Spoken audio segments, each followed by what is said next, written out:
what a great conference.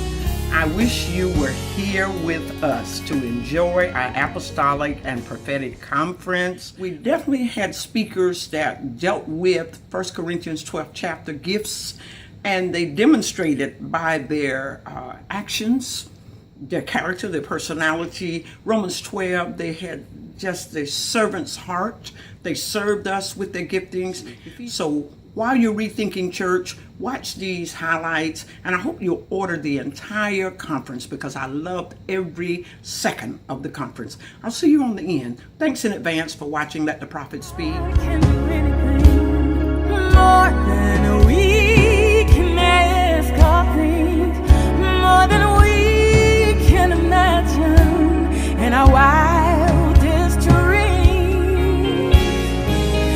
By His blood I have been redeemed, and in His mercy He kept me. Who wouldn't let my enemies triumph over me? Oh, my God can do anything more than we. I'm not the only person, though I'm daddy's pet. I'm not the only person that He'll work miracles for. I'm not the only person that He'll heal. If you serve Him, He'll show up for you. If you stick with Him when it's not popular, when everything is working against you, I dare you to just keep helping when you don't feel like it, when you're being harmed. Watch what God will do for you. God will pour you out a blessing that you don't have room to receive. He will bless your socks off. The first time before my brother received the first miracle. And I'm amazed, the doctor's amazed that they thought they couldn't do anything, and here we are. He's still here. They sent him home. This is the second time that they let him off of his job, told him he could get his Social Security, disability and everything, and now he's at home and don't know what to do with himself and driving somewhere everywhere and eating everything he wants to eat, enjoying life. God did it again. But prior to that, I sat with him for 8 hours, and the Lord had me just talking and listening and talking and listening and let him talk. And he would cry and talk about this hurt me. He would cry and talk about that happened to me. He would cry and say, you don't remember when I was a kid and I went through this. And the entire time he was talking, I saw in the spirit realm projectile vomit. He was throwing up the toxic emotions. He was throwing up the cancerous emotions. He was throwing up the cancerous bitterness, the cancerous hate and unforgiveness. For every time that he talked, and I mean, he would stop and say, I'm so sorry. I know I'm not supposed to cry in front of you. And I would say, it's okay. And he would cry again and share. And for 8 hours he shared. And after then, that cancer went in total remission. Emotional healing is a gift that God gave to the body of Christ to help you get rid of deadly emotions that could bury you physically, that could destroy you physically, that could give you a heart attack, that could give you a stroke, that could cause you to have an aneurysm, because your body, we're three parts, spirit, soul, and body, and that body will line up with that soul. What you don't deal with emotionally will deal with you physically. What you don't deal with emotionally will deal with you spiritually. That's how people are in church, but spiritually dead. Benny Hinn said he's in church, and after his wife divorced him, he said he wasn't saved anymore. He said, I'm just a great pretender. I pretended. I acted. You can leave and lose Jesus in church. But if you need God to do it again, I want you to just stand to your feet one more time. I feel like God's about to do some supernatural things for you, Pastor Wilkerson. I feel like He's about to do some supernatural things for you. You've been feeling it in your mind. You've been thinking about it in your heart. You've been pondering over that thing.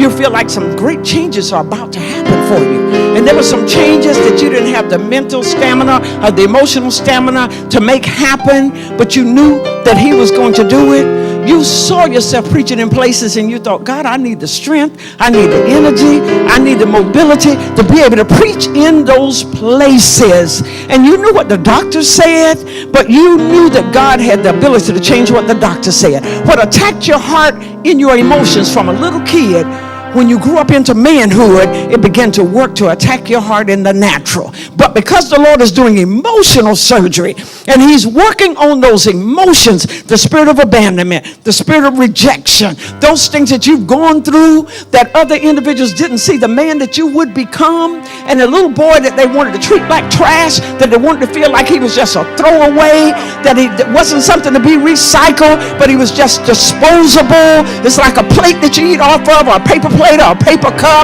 But the Lord said, I have great plans for your life, and not only am I going to open major doors and major platforms, but I'm going to use these hands to lay hands on the sick and they're going to recover. I'm going to use your words, and as you share your testimony, they're going to work miracles, because there was a vision that you went into when you were comatose, and I see you in the hospital room, and you went into a vision or a dream, and you didn't never really share it with anybody, that you thought maybe it was just a dream, maybe it didn't really happen, but you had a visitation from the Lord. The reason you are still here today, you know without a shadow of a doubt that you're still here today as a result of it. And there were many times you prayed, and even coming into this conference, and you threw up your hands and said, Lord, I've done all I can do.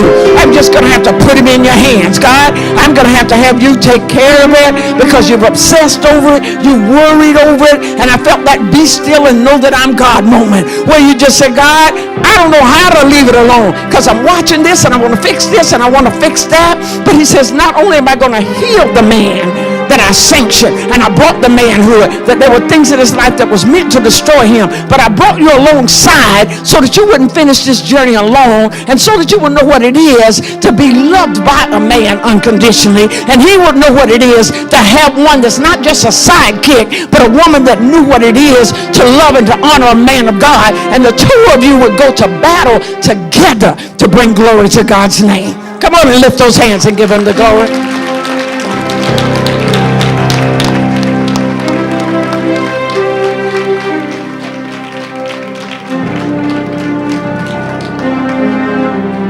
Hallelujah. Wave those hands if you would. Come on and glorify God. Hallelujah. Hallelujah. Somebody that's been having chest pains, I want you to put your hands on your chest. Hallelujah. And I want you to bind that devil. I want you to put your right hand on that chest and wave your left hand so that the devil will know, oh, you didn't get me. I'm not going with a heart attack, those panic attacks. No, this is the end of that. I see victory. I feel victory. I sense victory. Victory's in my sight. God is renewing that heart. He's renewing that mind. Hallelujah. Hallelujah. And I step right out in that aisle. If you're one of those people that's been having those chest pains, I feel that. If you've been one of those people that's been having those chest pains, the devil is a liar. The devil is a liar. Some of it's anxiety. Hallelujah. You can still get all the benefits of the Apostolic and Prophetic Conference. For your gift of $50 or more, you can receive a download of the entire conference in MP3 format. For your gift of $100, you can receive the entire conference on CD. For your gift of $120 or more, you can receive the 5-DVD conference set, which include messages from Drs. David and Vernette-Rosier, Bishop William Murphy, Apostle Paula Price, and Bishop John Guns. For your gift of $150 or more, you will receive all of today's offerings, plus the Prophet's Handbook, a guide to prophecy and its operation by Dr. Paula A. Price. To place your order, call us at 850-769-5442 or email us at healingthewholeperson@comcast.net. Thank you for watching Let the Prophet Speak and helping us reach the nations.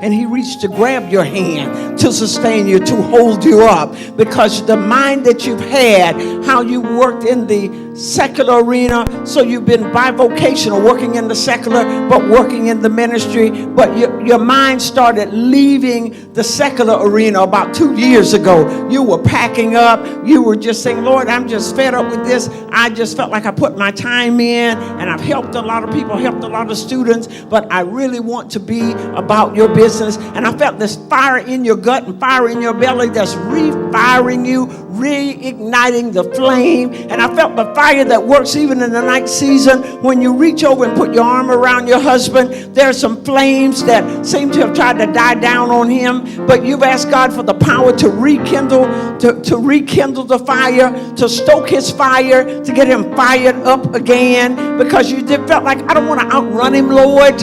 I want to be equally yoked, but I don't want to be stagnant. I don't want to have to back up and wait on him. Lord, I want him to run. And that lethargic spirit that you've been bombarding heaven with, Lord, I want that broken from over his life.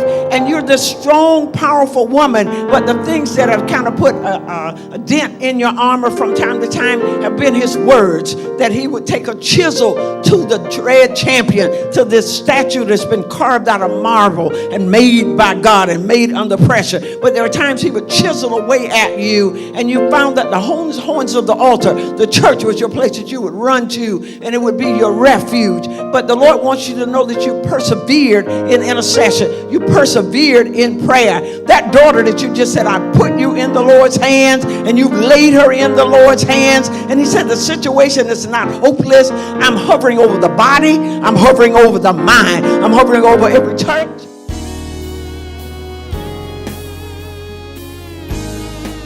Though we claim to be spiritual, though we claim to be spirit beings, though we claim to be persons who pride ourselves, like what we just saw earlier with the dance and people being slain in the spirit, though we claim to be spiritual beings, and we do church and we operate from this whole posture of religiosity, and we have these ecclesiastical encounters and all this kind of stuff, though we claim to be spiritual, most of us, when we step outside the sanctuary and step into the domain of our day-to-day lives, are probably more material than we are metaphysical, probably more sight than we are spirit, because a part of what the enemy has done really well, you ready,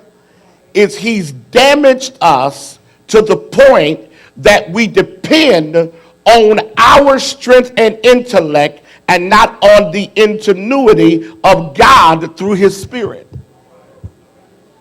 So most of us are trying to win battles by outsmarting the enemy, or trying to strategize and plan and meticulously organize our lives. I don't want anyone to miss this. All of that is important to a point. But if you do not have discernment, you will always be operating behind the move of God. And when you operate behind the move of God, it doesn't matter how smart you are. It doesn't matter how well you strategize. It doesn't matter how incredible you plan and plot. When you operate outside the domain of discernment, what you end up with is you end up always wondering what God is doing, because what you fail to grasp, get this, is that discernment gives you the ability to manage life that you can't see, but just as real as what you do see. Y'all here? So here you are trying to handle life, or handle people, or handle situations, and you keep wondering, why is this not working? Here's why. Because your intellect can only manage what was and what is. It can't handle what will be. And since you are spirit beings, and you are the compilation of sight and spirit, your dependency on the spirit gives you the ability to manage what you see, because what you see ain't really what it is, because God is always functioning beyond what you see to produce something that you believe that you presently don't possess. Okay, I'll preach to myself because y'all acting real quiet. Let me wake you up to this reality. The enemy enjoys you shouting and falling out and speaking in tongues and then going home and living defeated. He enjoys the fact that you mastered church, but you've not mastered the things of the Spirit. So whenever you get outside of the sanctuary, he just sucks you into your emotions. He gets you all frazzled and upset. He gets you believing every report from everybody. He confuses you by telling you one thing and then send somebody to say something else. But when you got discernment, you can pick up what God is doing even when you get mixed signals. Can you slap somebody high five and tell them you need to see for real? Because what you see ain't what it really is. Because God is operating in a domain that's much deeper and different from what you're experiencing.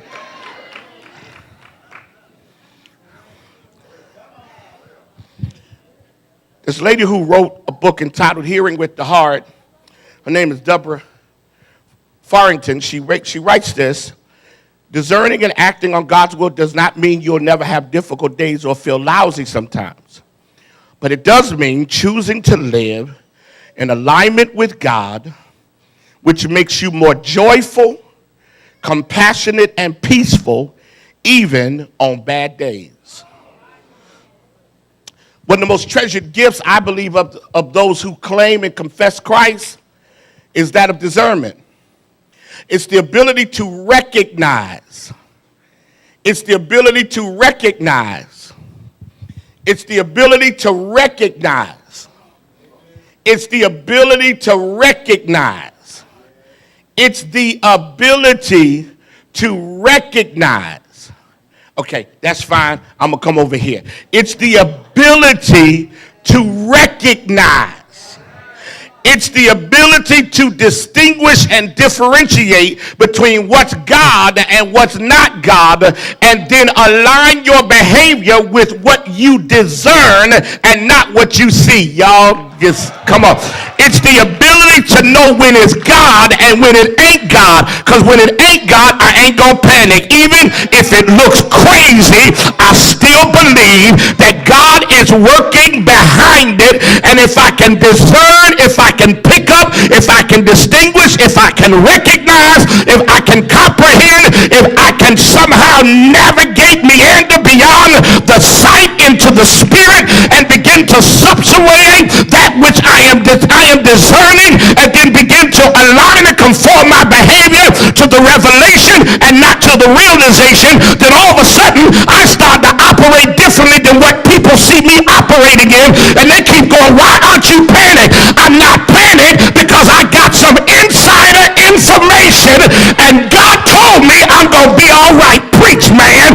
At some point when you have discernment, you ain't scared of nothing.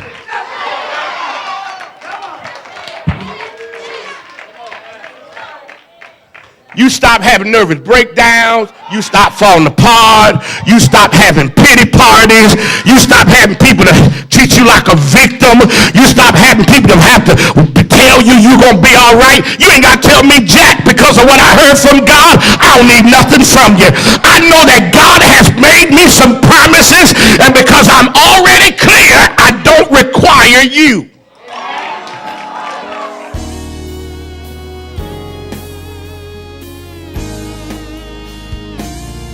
There's a power that's in that hand. There's an anointing that's in there. There's a prophetic conversation. There is an authoritarian voice that tells the devil what to do. That you declare what shall be, and it is on earth as it is in heaven. Where the enemies tried to bring dimness to your eyes, and the enemies tried to, many times that death showed up, and you told death where to go. You commanded it to go back, and you refused to go with it. You're one that has seen angels, and you've seen those angels and knew their assignment. And you're one that has been a pioneer where you've made a road in the wilderness. You were determined that you wouldn't be blocked and you wouldn't be stopped. And there's still that nitroglycerin in you that when you show up, the power shows up as well.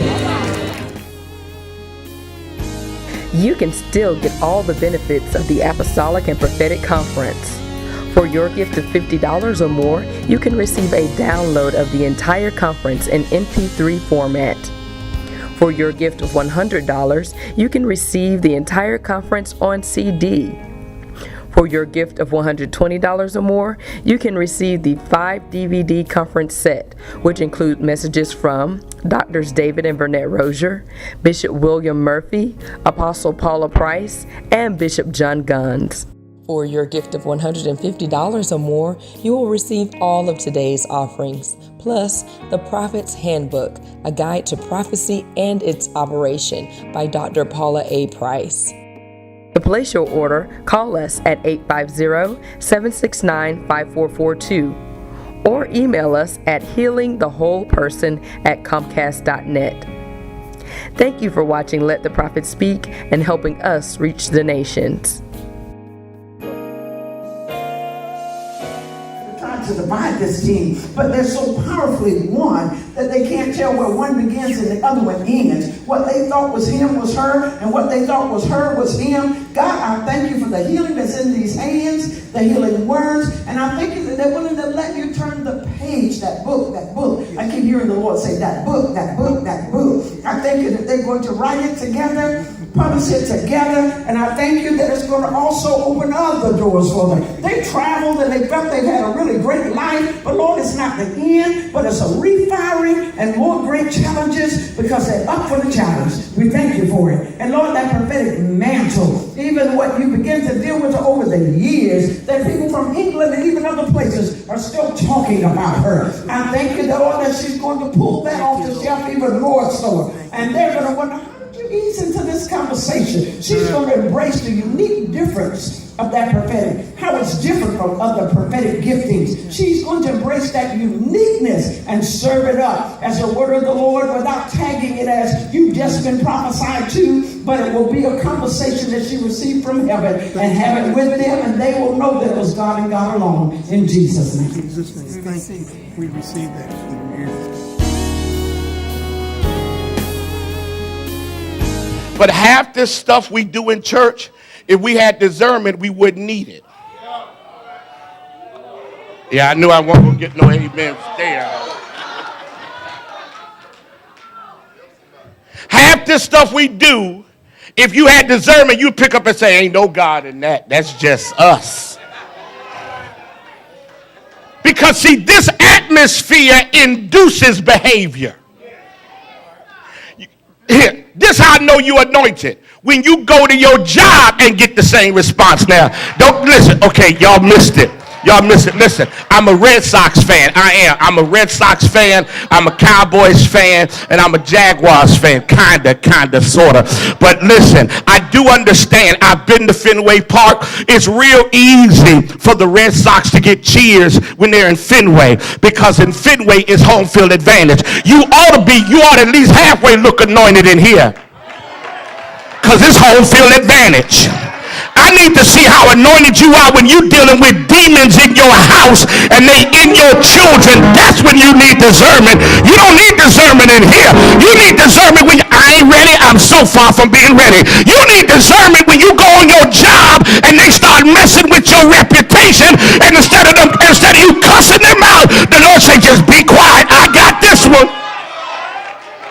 I need you to slap somebody high five and say, that's when you need discernment. You need discernment when you're single and your boo thing starts looking crazy and you say something ain't right about this. You need discernment. You get this.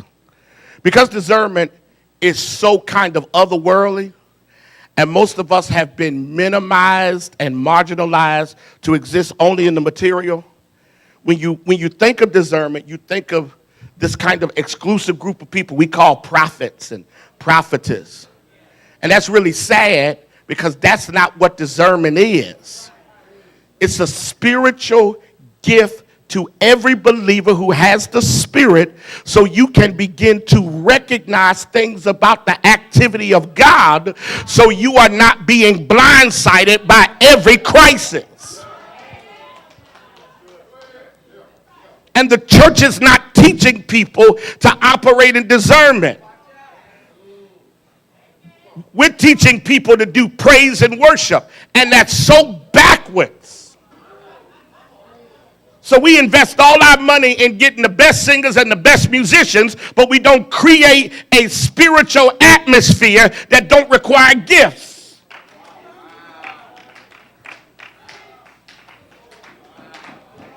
Because discernment is not based upon how you shout and speak in tongues. Discernment is strengthened by your prayer life. Y'all ain't here. And if you ain't got a prayer life, you ain't got discernment.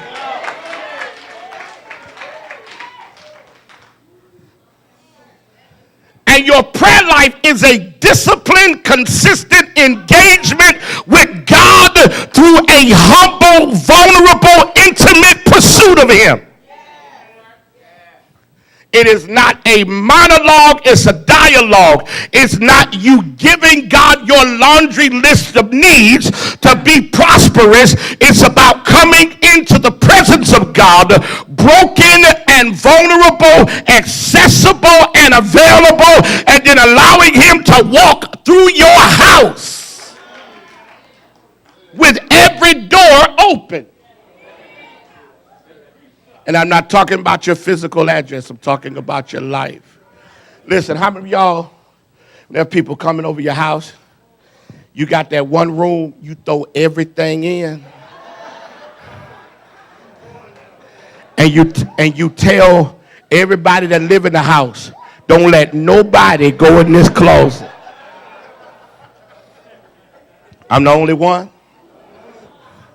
And as soon as you think people are going to go in that room, you panic. Why? Because you done cleaned up the living room and the family room and the dining room. And you even cleaned up a couple of bedrooms, and the bathrooms are spotless. But you got that one room. Well, let me come to your house. Many of us have this life where we look real good in front of people, but then we tell them there's a room you can't go in. It's my dark side. And we don't even want God to go in that room. Some of y'all looking at me funny up here acting like you ain't got a room in your life where you say to God, God, you can fix everything, but I ain't ready for that to get fixed yet.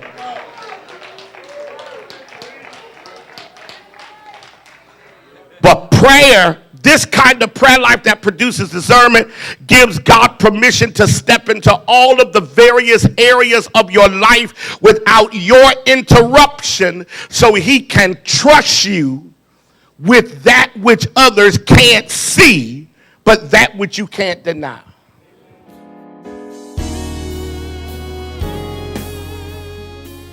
Hi, I hope you enjoyed it. I am not a lying prophet. I am the real deal. Wasn't that great? It is awesome. And if you would like to keep living it and reliving it and share it with someone else, please purchase the CD, the DVD, the MP3, all or one of them, to be a blessing to yourself and to others. I like educating people in the gifts. Don't forget to watch Let the Prophet Speak every Friday and every Monday.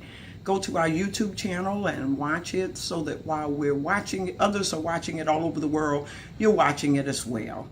Those of you that watch the broadcast, thank you for letting the prophet speak. Please continue to watch me. I'll see you next time on Let the Prophet Speak.